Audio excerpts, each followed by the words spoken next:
எப்படி இருக்குங்க? இன்னைக்கு நம்ம குடும்ப கிச்சன்ல 12 பேருக்கு சமைக்க போகிறோம். இன்னைக்கு வீட்டில் நம்ம கொழுந்தனார் வீட்டில் இன்னைக்கு வேலை நடக்குது. அதுக்காக இன்னைக்கு நம்ம சமைக்க போகிறோம்.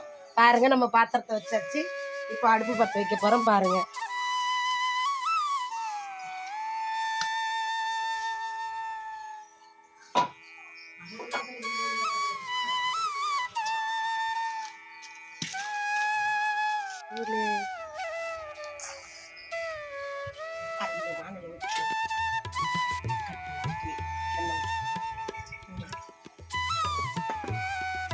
இன்னைக்கு சிக்கன் பிரியாணி தான் பண்ணுறோம். அதுக்கு தேவையான பொருளெல்லாம் இந்த பாருங்க எடுத்து வச்சுருக்கோம். பிரியாணிக்கு பட்டை, லவங்கு, சோம்பு, சீரகம், கல்பாசி, பிரிஞ்சி இலை எல்லாம் வச்சுருக்கோம். நம்ம போடுறோம் பாருங்க.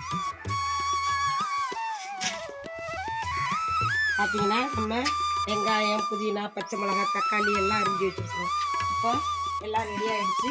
நம்ம இப்போ வெங்காயத்தை போடுறோம்.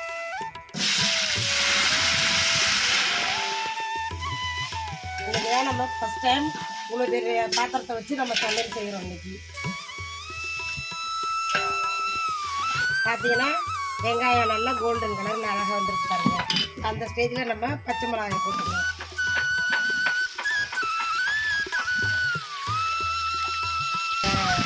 எங்களுக்கு நான் கொஞ்சம் காரம் அதிகமாக இருக்கணுங்கிறதுனால உங்களுக்கு கொஞ்சம் காரமாக போட்டிருக்கேன். நான் நிறைய பேர் இல்லையா, உங்களுக்கு எப்படி காரம் தேவையோ அந்த மாதிரி நீங்கள் போட்டுக்கோங்க.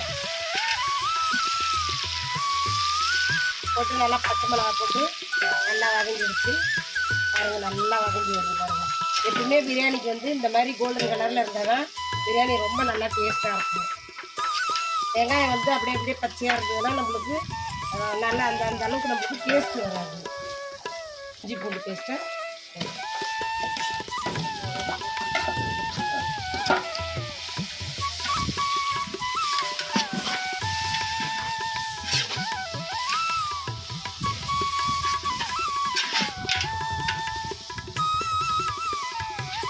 பூண்டு போட்டுட்டோம்னா விட்டுறக்கூடாது, அடி பிடிக்கும்.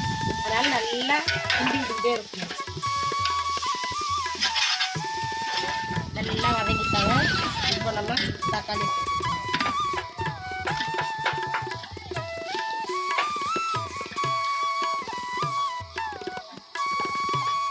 அதோட கொஞ்சம் நம்ம புதினா மல்லி வச்சுருக்கோம் இல்லையா,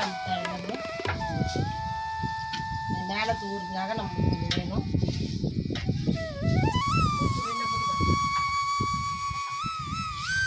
நல்லா அடி பிடிக்காம கிண்டி விடணும். பார்த்தீங்கன்னா நம்ம தயிர் கொஞ்சம் ரெண்டு பாக்கெட் போடுறோம்.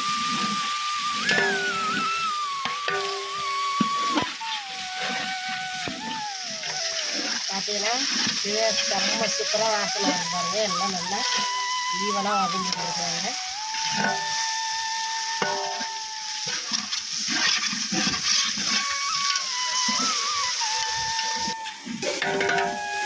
எப்போ நான் வீட்டில் செஞ்ச கரம் மசாலா உங்களுக்கு அனுப்ப, இன்றைக்கி நம்ம கடையிலே வாங்கியாச்சு.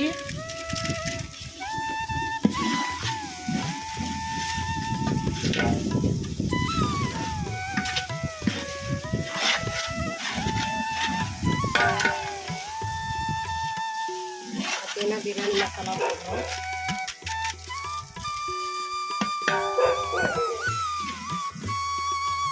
தனி மிளகாத்தூளும் நம்ம சேர்த்துக்கணும். எங்களுக்கு கொஞ்சம் காரம் நாங்கள் சாப்பிட்றோங்க, அதனால் கொஞ்சம் காரமாகவே இருக்கும். உங்களுக்கு எப்படி தேவையோ அந்த மாதிரி போட்டுக்கிறோம். நம்ம இன்றைக்கி காஷ்மீர் சில்லி கூட போடல, தனி மிளகாத்தூள், பிரியாணி மசாலா, கரம் மசாலா பார்த்தீங்கன்னா அதுக்கே செம்மையாக இருக்கிறாங்க.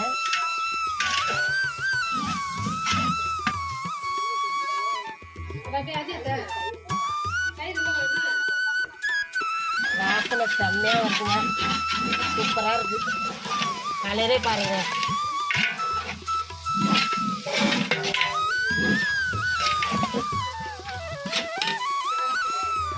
பார்த்தீங்கன்னா நம்ம சிக்கனை வந்து நல்லா கழுவிட்டு உப்பு மஞ்சள் தூள் போட்டு எப்பவுமே நம்ம எப்படி வச்சுருக்கோமோ அந்த மாதிரி எல்லாம் ரெடி பண்ணி வச்சுருக்கோம் பாருங்கள்.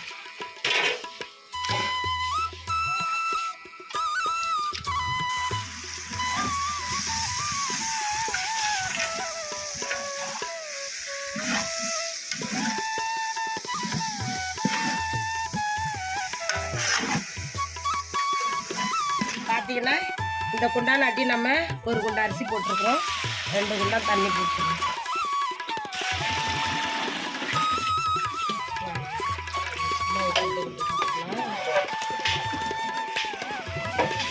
பார்த்தீங்கன்னா இப்போ கொஞ்சம் எலுமிச்சம்பழம் ஜூஸு நம்ம லாஸ்ட்டாக ஊற்றுறோம். எல்லாம் வதக்கும் போது தானே உப்பு போட்டோம். எப்பயுமே யூஸ்வலாக நம்ம போடுற மாதிரியே நம்ம கல் உப்பு போட்டோம். இப்போ தண்ணி ஊற்றியாச்சு. அதுக்கு தகுந்த மாதிரி எப்படி உப்பு இருக்குன்னு பார்த்துட்டு நம்ம ஊற்றிக்கலாம். முன்னாடி ஒரு கை போட்டுருக்குறேன், இப்போ பார்த்தீங்கன்னா இப்போ ஒரு கை போடுறோம். நம்ம உப்பு பதம் பார்த்துட்டு அப்புறமா எவ்வளோ இருக்குதுன்னு சொல்லிட்டு நம்ம போட்டுக்கோம். எப்பவுமே தண்ணியில் நம்ம உப்பு போடும்போது கொஞ்சம் தூக்கலாகவே இருக்கும். ஏன்னா அரிசி போட்டோம்னா நம்மளுக்கு அப்போ கரெக்டாக இருக்கும். கொஞ்சம் கம்மியாக போட்டோம்னா அப்புறமா நம்மளுக்கு அரிசி போடும்போது அரிசி இல்லை சாப்பாட்டில் இழுத்துக்கும். பார்த்தீங்கன்னா இப்போ செம்மையாக இருக்குது பாரு, கலரு வாசனை செம்மையாக இருக்குது பாருங்க. உப்பு பதம் பார்த்துட்டு எப்படி இருக்குன்னு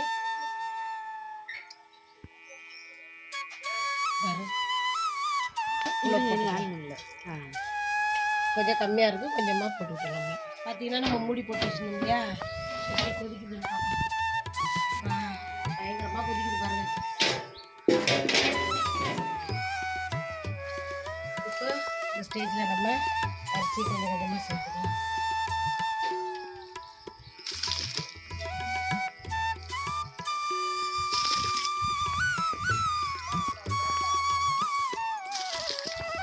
இது நம்ம பிரியாணி அரிசியில் நம்ம நந்தி கோல்டில் பண்ணியிருக்கிறோம். அதனால் அரிசியவும் நான் 1/2 மணி நேரமாக ஊற வச்சு வச்சுருக்கேன். பார்த்தீங்கன்னா நம்ம அரிசியை சேர்த்தாச்சு. இப்போ சும்மா இப்படி ஒரு கிண்டு அப்படி ஒரு கிண்டு கிண்டி விட்டுட்டு உப்பு காரம் எல்லாம் சூப்பராக டேஸ்ட்டாக கரெக்டாக இருக்குது. பார்த்தீங்கன்னா நம்ம கொஞ்சமாக மூடி போட்டுக்கலாம். ஓடல சாரி தம் போட்டாச்சு. அடுத்தது இப்போ நம்ம உடைக்கிறப்ப நம்ம காமிக்கலாம். உடைக்க போகிறோம்.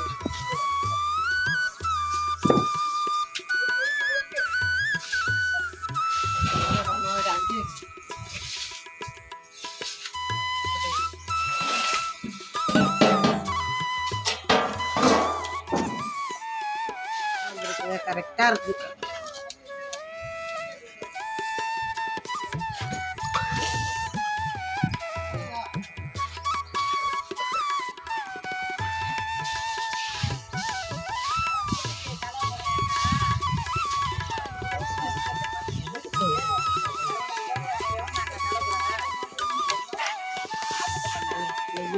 நம்ம கொஞ்சம் ஃபைனல் பண்ணுறோம். புதினா கொத்தமல்லி போட்டு நம்ம சாப்பிட கொடுக்க வேண்டியது.